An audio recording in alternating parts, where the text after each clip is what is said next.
When will an African side win the World Cup? Asamoah Gyan's Ghana and Milla's Cameroon both reached the World Cup quarterfinals, an achievement surpassed by Morocco in 2022. If there's something I want to see before God takes me to heaven or hell, it would be great to see an African nation win the World Cup, because this is a tournament that we all love passionately in Africa.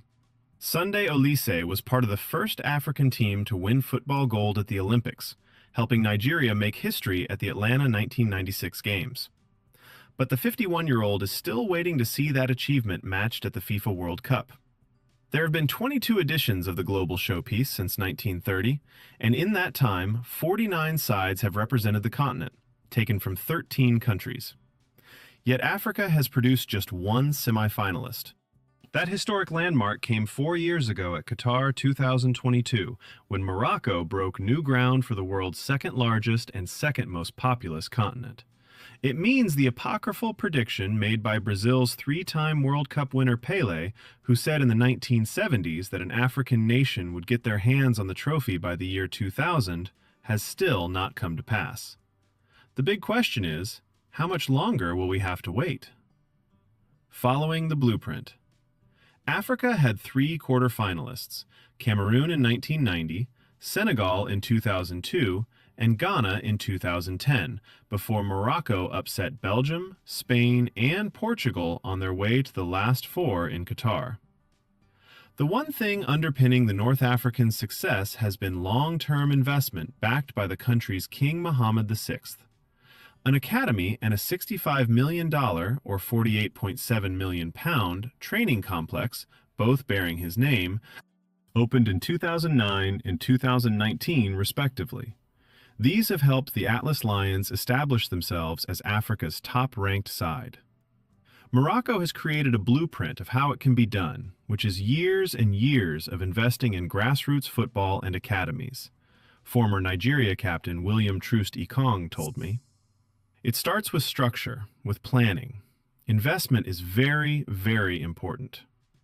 It has to be something that comes from federations being supported from a governmental level.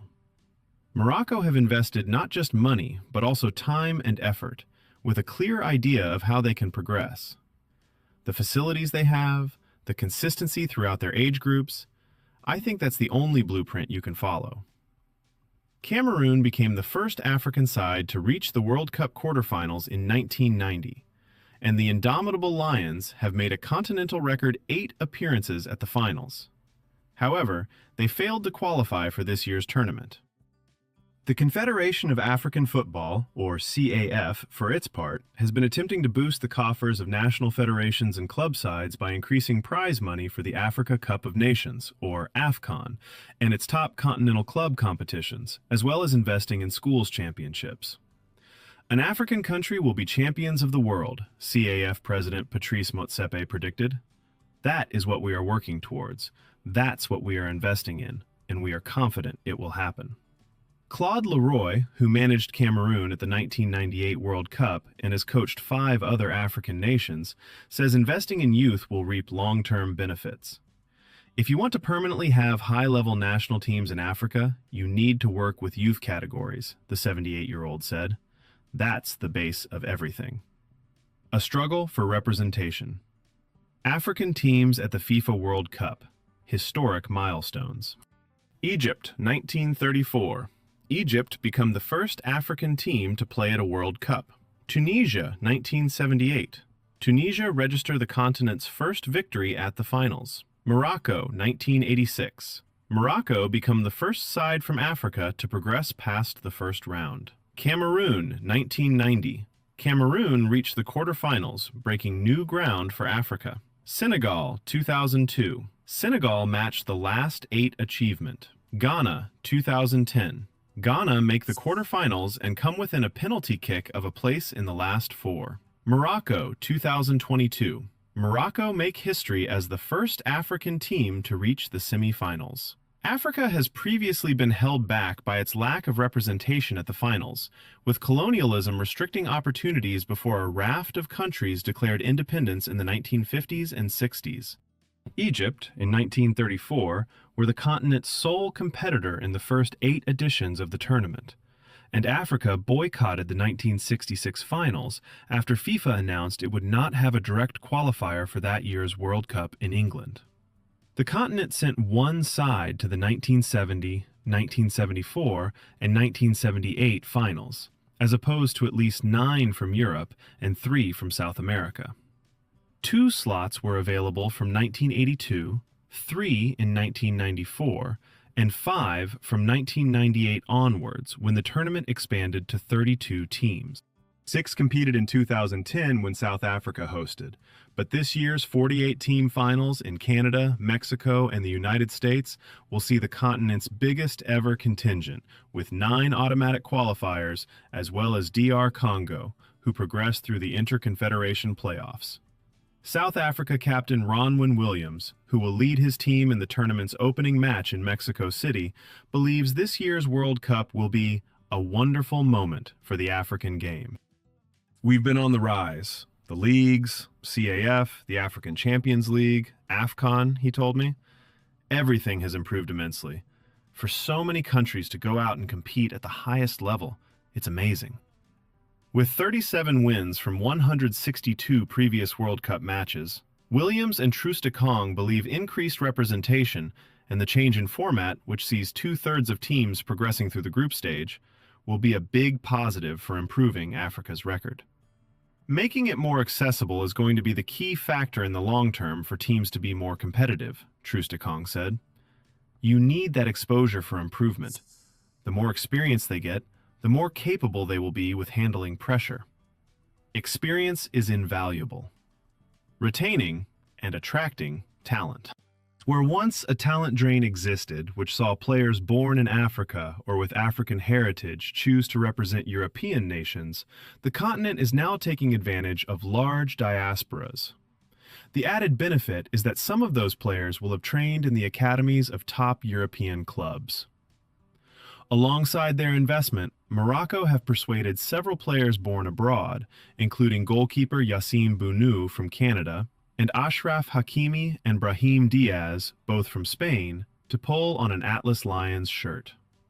Meanwhile, debutantes Cape Verde and DR Congo, back at the finals for the first time since 1974, qualified after drawing heavily from their diasporas.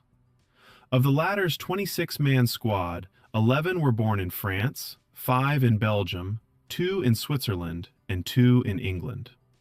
Defenders Aaron Wan-Bissaka and Axel Tuanzebe both switched allegiance after representing England at youth level. Recruitment is massive, former captain Gabriel Zakuani told me. The 39-year-old now works as a technical consultant identifying players eligible for the national team before aiming to convince them to represent the Leopards. You have to get players to believe in your vision. Potentially they can't play for England, Belgium, or France, but they can still get to the World Cup, he explained. The biggest example is Axel Tuanzebe. He's gone through the system with England, and then he scores the goal to get us to the World Cup. That is the fairy tale ending, and probably the story I'll use for the next player I try and get into the country. Increasing belief. Morocco upset Belgium, former winners Spain, and Portugal on the way to the semifinals at the 2022 World Cup, where they lost to France. Meanwhile, Morocco's exploits in Qatar have inspired footballers from across the continent that reaching at least the last 4 is achievable. What Morocco did, that was the start for us as Africans to believe that we can go far, Bafana goalkeeper Williams said. It starts with that belief, and then you need to go out and perform. Having the right mindset is also crucial, according to Senegal forward Iliman Ndiaye. I wouldn't even bother packing my suitcase and traveling to the World Cup if it's not to win it, he told me. I don't play these tournaments to just be a tourist. What Morocco did at the last World Cup should give all African teams inspiration. The missing ingredient. Senegal were knocked out of the 2002 World Cup on golden goal when Turkey scored early in extra time in their quarterfinal tie. For all the investment, increased representation, and boosted confidence, any potential world champion will need a slice of luck along the way. Senegal were beaten on the now abandoned golden goal law in 2002, while Africa would have had its first semifinalist back in 2010 had Ghana striker Asamoah Gyan not smashed his penalty onto the Uruguay crossbar at the end of extra time in their quarterfinal, with the West Africans then eliminated on spot kicks. With an extra knockout round now added, avoiding injuries and suspensions will also be crucial. There's been a lot of progress, former Black Stars midfielder Michael Essien told me. The only thing that's missing is luck. We just have to keep believing, and hopefully, one day it will happen. Morocco and Senegal, ranked 8th and 14th in the world respectively, offer Africa's best hope of upsetting the European and South American powerhouses, but both have tricky groups. Should the continent's contingent fall short again, then Morocco will have home advantage in 2030, when the kingdom co-hosts alongside Portugal and Spain and hopes to stage the final. The gap to the game's established elite is undeniably smaller, and the moment that footballers from the continent lift the World Cup and become Pan-African legends is edging closer.